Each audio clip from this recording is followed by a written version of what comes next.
For roughly 4 centuries, the Greek mainland left behind almost no writing, almost no records, no surviving letters.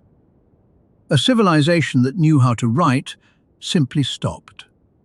A crucial clue survived because a palace burned. Around 1200 BC, fire tore through the great palace at Pylos, on the coast of Bronze Age Greece. The fire should have erased everything.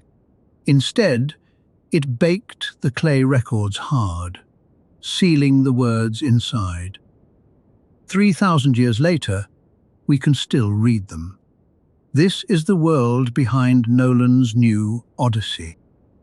Conquest alone rarely kills a writing system, yet it looked as if Greece had simply forgotten how. The reason is not the war and not the fire. It is hiding in what the tablets themselves say. And the same answer explains something bigger: how the stories of Troy crossed 4 centuries without paper. So start with those baked tablets. No one knew what language they recorded, and there was no bilingual key. Scholars simply labeled it Linear B. For decades after discovery, nobody on Earth could read a single word. And cracking it mattered. To understand why the writing died, you first need to know what it was for.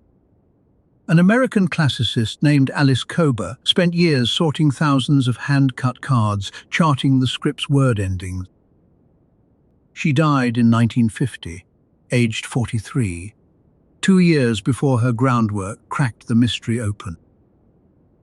In 1952, a British architect named Michael Ventris built on her patterns and made an announcement. The language on the tablets was Greek, centuries older than any Greek text anyone had ever read. So what did Bronze Age Greeks write down? Scholars hoped for lost poems, prayers, songs, maybe an early Odyssey. They found ledgers, rations for workers, wool from shepherds, bronze for smiths, land, and taxes owed to the palace. Across thousands of tablets, not one poem, not one personal letter, the last words of Bronze Age Greece: paperwork. Everything points the same way. This writing was a tool of government. It counted what the palace owned. Among the very last Pylos tablets, rower lists and coastal watch orders, possibly signs of a gathering emergency. Some scholars read them as preparations against attack from the sea. Soon after, that whole world went down.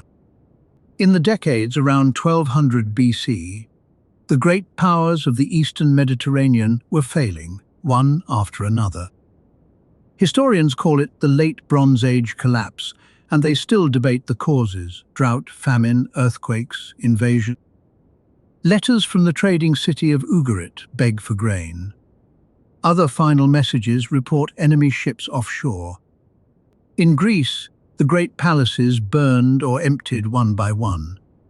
Mycenae, Tiryns, Thebes, Pylos, mid-sentence.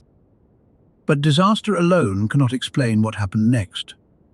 Egypt and Assyria were battered too, and their scribes survived. Greece's did not.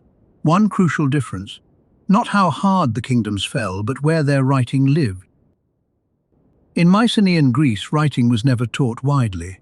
It belonged to a small group of palace scribes. Their whole job was the palace's accounts: wool coming in, bronze going out, rations, land, offerings, taxes. In everything that survives, there is no sign of merchants, priests, or families writing on their own. Every scribe whose work survives worked for a palace. And around 1200 BC, the palace world fell. When the palaces disappeared, so did the jobs that kept writing alive. The skill had nowhere to live.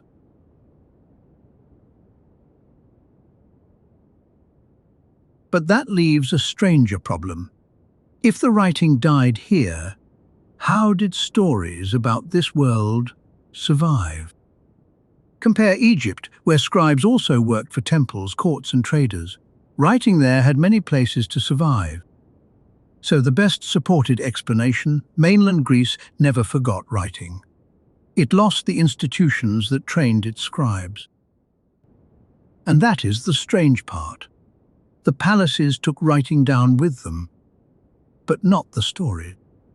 Somewhere in that silent, unwritten Greece, people kept telling of Troy, of Achilles, of a king sailing home. But the Iliad and Odyssey did not cross those centuries as fixed texts, memorized word for word. What likely survived was a living tradition, scenes, rhythms, stock phrases, and the poems took shape centuries later. The real question is not how you memorize a novel-sized poem. It is how you build one without writing. In the 1930s, an American scholar named Milman Parry went looking for the answer and found it alive. In the mountains of Yugoslavia, living folk singers were still performing enormous epic poems entirely without any text. Parry found a singer named Avdo Medidovic, a man who could not read a single line of text. Day after day, Avdo dictated one poem. It ran past 12,000 lines, roughly the length of the Odyssey. Not read, not copied, built out loud from a story he carried. The trick was not raw memorization. Singers rebuilt the poem live, from stock phrases fitted to strict rhythm. No two performances came out identical. Each singer remade the story inside the same familiar frame. Parry argued Homeric verse was built the same way. Swift-footed Achilles, wine-dark sea, rosy-fingered dawn. Those repeated phrases helped make enormous poems possible without a fixed written text. So generations of singers carried Odysseus across the dark centuries. Not on paper, but one performance at a time. Then, around 800 BC, Greeks started writing again. Among the first surviving messages, a joke on a cup. Their old palace script was never revived.